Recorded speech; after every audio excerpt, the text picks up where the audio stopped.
In the bustling city of Qasr al-Zuhur, the name Ibrahim al-Misri was synonymous with success. He was the sugar king, his warehouses bursting with sacks of white gold, his home a palace of gleaming marble and fragrant gardens.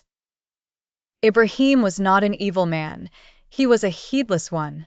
He believed his wealth was a direct measure of Allah's favor, and displaying it was a form of gratitude. His extravagance, or Israf, was his language of worship. Every dawn, his servants would perform a ritual.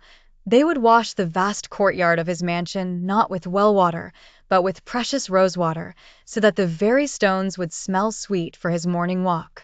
Leftover food from his lavish feasts was tossed to the stray dogs or left to spoil. He ordered new clothes spun for him weekly, discarding the old, which were still finer than anything his workers owned. His son, Zayd, a thoughtful boy of 14, watched this with a growing unease that sat in his stomach like a stone. He saw the rosewater, scented with petals that took 1,000 flowers to produce, flow in rivulets into the street drain. He saw the hunger in the eyes of the children who played outside their gated walls. "Father," Zayd ventured one morning, "the well in the artisan's quarter has run salty. Could we not send them the rosewater? Or even just plain water from our own deep well?" Ibrahim chuckled, patting his son's head.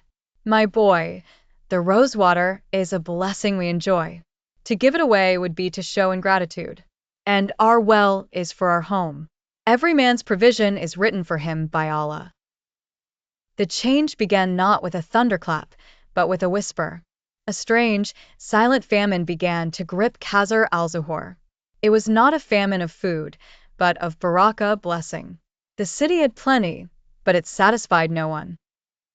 The baker's bread, though made from fine flour, left families feeling hungry an hour later. The merchants found their profits abundant, but their contentment scarce.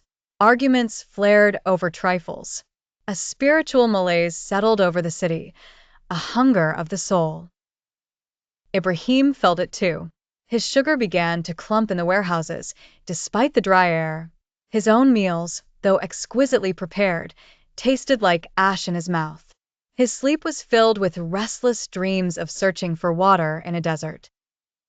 One Friday, a traveling scholar named Sheikh Tariq, known for his simple wisdom, came to lead the prayer at the Grand Mosque. He did not deliver a complex sermon. He spoke of water. He described the miracle of a single drop, how it quenches thirst, cleanses the body for prayer, and gives life to the earth. Then, his voice deepening with gravity, he recited the verse, "Indeed, the wasteful are brothers of the devils." Quran 17:27. The word struck the congregation like a physical blow.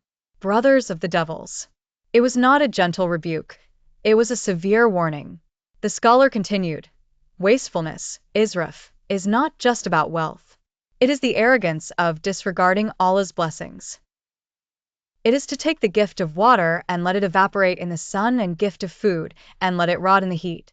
When you do this, you are severing the connection of gratitude between you and your Lord. And without that connection, the greatest feast will feel like a famine."